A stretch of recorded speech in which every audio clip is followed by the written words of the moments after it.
Hi guys, and welcome to DNow 2010 Recharge. You guys have already heard from Jonathan already, talking about the whole idea of what Recharge is all about.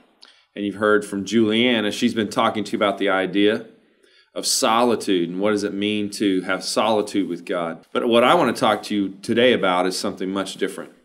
It's the idea of regrouping. The question I want you to ask yourself right now is this. Do you know, does anybody know, what the world's largest living organism is in your group? Go ahead. I want you to ask the other people around. See if somebody can guess what the world's largest living organism is in your group. Take a moment. I'll wait.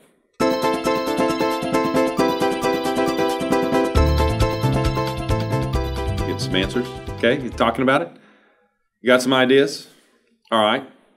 Let's see if you got any of the answers right. Did anybody say the African elephant? Wrongo bongo. It's not the African elephant. That is the world's largest living land animal for sure. But that is not the world's largest living organism. In fact, an elephant can weigh over 27,000 pounds. That's a lot, but it's still not the world's largest living organism. Okay, who said the blue whale? The blue whale.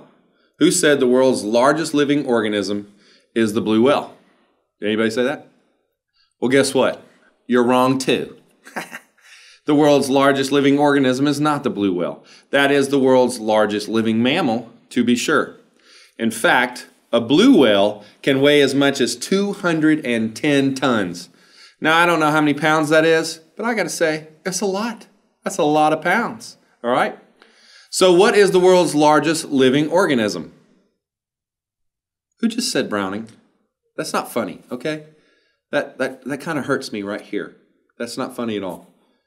Okay, it's a little bit funny. But I'm not the world's largest living organism either. The world's largest living organism on the face of the earth, in all the world, and it's measured by volume and mass, happens to be a grove of aspen trees that grows in the state of Utah. Now, this grove of aspen trees is called Pando. Not panda, Pando, okay?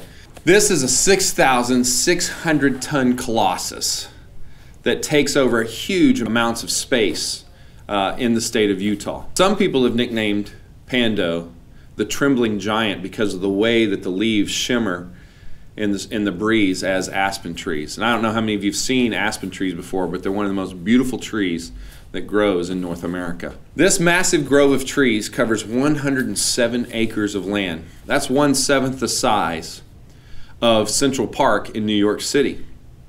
That's also the size of downtown Orlando. So to give you an idea of how big it is, next time you're downtown, take a look around and imagine this whole area being nothing but aspen trees.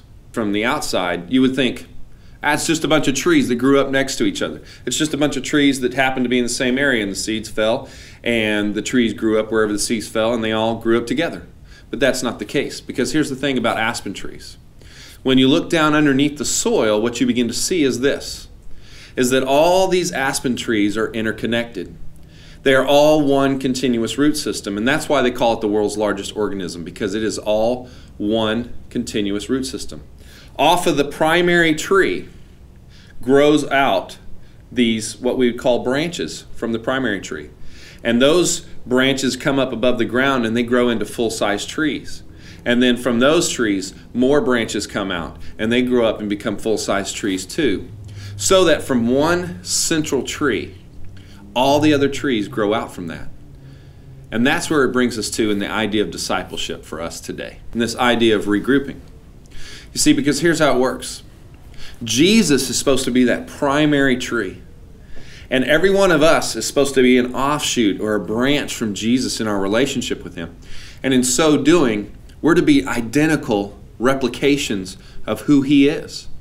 We're to so resemble Him and so much look like Him that we seem to be a mere offshoot, to be a replication of our parent tree, so to speak. And Jesus is that primary tree, and we're supposed to be shoots or branches that come off of Him and that look identical to Him. Listen to what it says in 1 John chapter 2. And let me read these verses to you. 1 John chapter 2, verses 3 through 6 says this: "We know that we have come to know him if we obey his commands. The man who says, 'I know Jesus,' but does not do what he commands, that person is a liar, and the truth is not in him. But if anyone obeys his word, God's love is truly made complete in him. And whoever claims to live in him must walk as Jesus did." Now, did you hear that last verse, verse 6? It says, whoever claims to be in him, to be in Jesus, must walk in the same manner as Jesus walks. And what that verse is saying is this, is that we are to be an exact replica of who Jesus is. And gang, that's what discipleship is all about. It's about us being offshoots of the main tree, Jesus Christ, and to be replications of him. Anyone who claims to be in Christ must himself walk in the same manner as Christ walked.